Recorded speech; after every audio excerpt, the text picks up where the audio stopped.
আরে মদন লালু কোথা? কিরে সব ঘুমিয়ে পড়লি নাকি রে? হ্যাঁ না না ঘুমাইনি। এদিকে এদিকে এদিকে এদিকে। কি ব্যাপার কেষ্টদা, এত রাত্রে? আরে যত হুজ্জতে রাত্রেই হয়। দাঁড়া দাঁড়া আলাপ করি দি। এর নাম বিজয় রায়, বর্ধমান থেকে আসছে। খুব ভালো গান করে। তাই নাকি? Good, thank you. আর বিজয় আস্তে আস্তে এদের কথা তো তোমাকে সবই বলেছি। লালু, কল্যাণ, মদন এরা সব আমার এজেন্ট। এজেন্ট মানে? এখানে দু নম্বরই কোনো ব্যাপার নেই। এরা ওরিয়েন্টাল ইন্স্যুরেন্স কোম্পানির এজেন্ট, আমি হলাম এদের ডেভেলপমেন্ট অফিসার।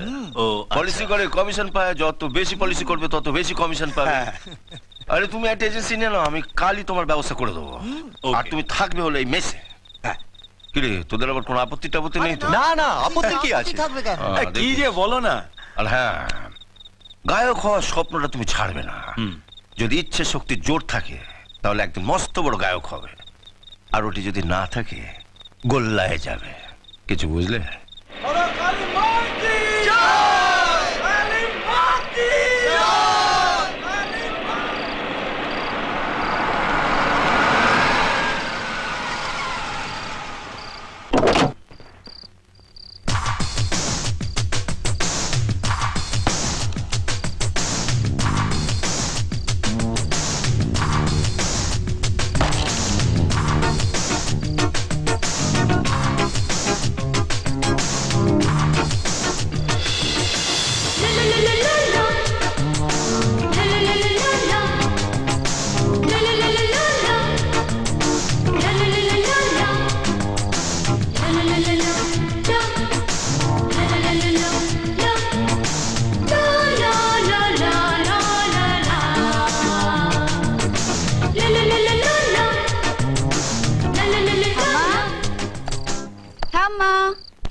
ঠাম্মা, ওই তো দিদি ভাই এসে গেছে।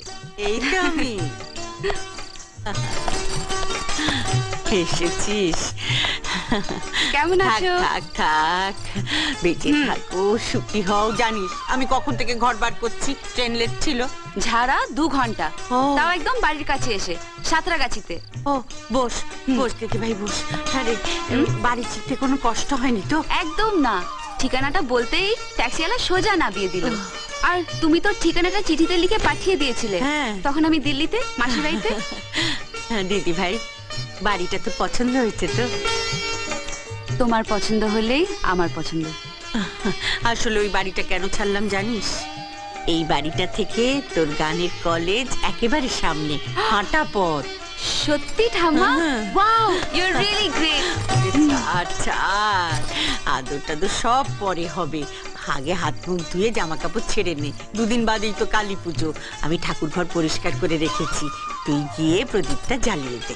এক্ষুনি দিচ্ছি ঠাম্মা।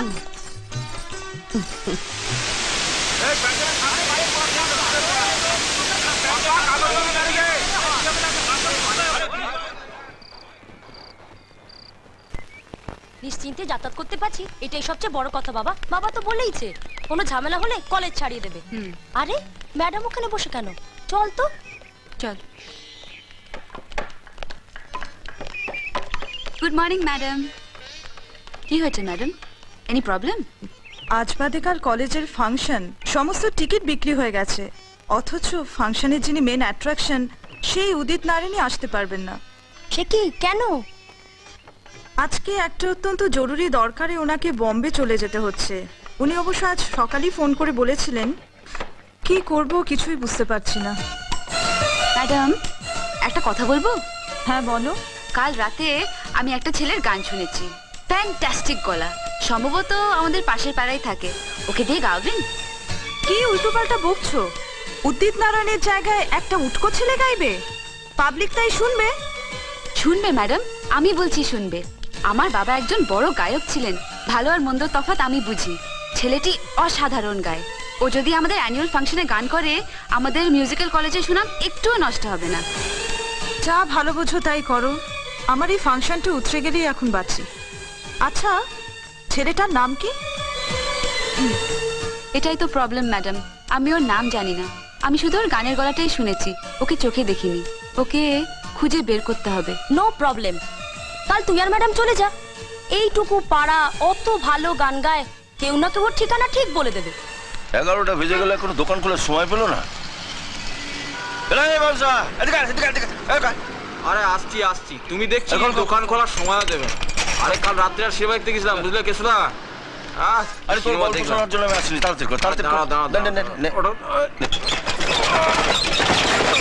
দেখি একটা দে তো, তাড়াতাড়ি। তুমি তো ঘোড়ায় জিন দিয়ে এসছো দেখছি। দে একটা নিপদের খাতায় লিখে রাখ। আরে কি হলো, দে। কেষ্টদা তোমার অনেক বাকি পড়ে গেছে, তুমি জানো? তোমাকে আর ধারে মাল দেওয়া যাবে না। বলিস কি রে? আরে যবে দোকান খুলেছে তবে থেকে আমি খদ্দের, তবে থেকে আমি মাল কিনে আসছি। কত টাকা তোর বাবু পেয়েছে জানিস? আরে না না না, কথা বলার সাথে দে দে। দেখো অত শত বুঝি না, ধারে তোমায় আর মাল দিচ্ছি না। ও ধারে মাল দিবি না, না? ধারে মাল দেওয়া যাবে না। ঠিক আছে, আমি টাকা নিয়ে আসছি। যাও। যতক্ষণ না আমি মাল পাচ্ছি ততক্ষণ কেউ মাল পাবে না। আরে আরে কি করছিস? আরে কেষ্টদা, তোর মাল তুই খা, থাক ভেতরে থাক। মনিন্দর, মনিন্দর। अरे केष्ट तुम হ্যাঁ, क्या हुआ? আরে ইন্স্যুরেন্সের প্রিমিয়াম নিতে এলাম, ডিউ হয়ে গেছে, দেরি করলে তো ফাইন লাগবে। अरे हमारे प्रीमियम में रुपया तो तुम्हारे एजेंट विजय से लिए गलो। বিজয়, हाँ আরে আমার ক্লায়েন্টের টাকা ওকে কে নিতে বললো? তোমার বিবি বলেছে। আমার বিবি বলেছে? হ্যাঁ বিজয় তো তাই বললো। তুমি নাকি হর রোজ অফিসের নাম করে বাইরে বেরিয়ে গিয়ে মদের দোকানে লাইন মারো, সেই জন্য ও তোমাকে রুপিয়া দিতে না করে দিয়েছে। হ্যাঁ বিজয়ের এত রেলা বেড়েছে, দুদিনের চোখে রাস্তা থেকে তুলে আনলাম, আমারই মাল পয়মাল করে আমাকে পদে বসাচ্ছে। দেখাচ্ছে বিজয়। বিজয় কোথায় রে? বিজয় হ্যাঁ? বিজয় তো এই ক্যাসেটের ব্যাপারে কথা বলতে স্টুডিওতে গেছে। স্টুডিও গেছে? হ্যাঁ। ক্যাসেট বার করবে? হ্যাঁ। ক্যাসেট? হারামজাদার ক্যাসেট আমি বার করাচ্ছি। কি রে?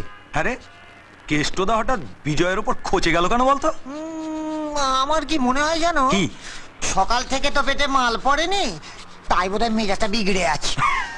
ক্যাসেট বার কর, দিনটাই মাটি করে দিলাম আমার। নমস্কার কেষ্টদা। দূর হারামজাদা। দেখতে পাচ্ছিস না? সরি এক্সকিউজ মি, আপনাকে দেখে মনে হচ্ছে আপনি আশেপাশেই থাকেন। হ্যাঁ, কি হয়েছে? আমার নাম সোনালি, আমি এই পাশে মিউজিক কলেজের ছাত্রী। আসলে পরশুদিন রাত্রে এখানে একজনের গান শুনলাম। আপনি কি ওনাকে চেনেন? ও, আপনি বিজয়ের কথা বলছেন? তাই হবে, আসলে আমি ওনাকে চিনি না। আমাদের মিউজিক কলেজে একটা ফাংশন আছে, আপনি কি ওনার সঙ্গে আমাকে একটু আলাপ করিয়ে দেবেন? আমি আপনাকে আলাপ করিয়ে দেবো ইডিয়েটটার সঙ্গে। ইডিয়েট বলছেন যে? আরে এটা তো কম বলেছি, ওটা একটা স্টুপিড গাধা, এই মুহূর্তে মুখে কিছু আসছে না। যাকে যাক 50 টাকা দিন, আমি ওই গাধাটার কাছে নিয়ে কি? যাচ্ছি। দিন। আমি আপনাকে 50 টাকা দিতে যাবো কেন? সোনালি চলে এসো, চলো আমরা আশ্চর্য। বরঞ্চ অন্য কাউকে পয়সা যেন জিজ্ঞাসা গাছে করলে ফলে। ঠিকানাটা পেয়ে যাবো। Stupid দেখুন। কোথাকার একটা। দেখুন, এই, চলো, চলো, চলো। চলো। একটা নিপ খেতে গিয়ে তো জিভ বেরিয়ে যায়, সব ওই হারামজাদার জন্য। বন্ধু তুমি শুনতে কি পাও এই গান আমার, এই গান আমার।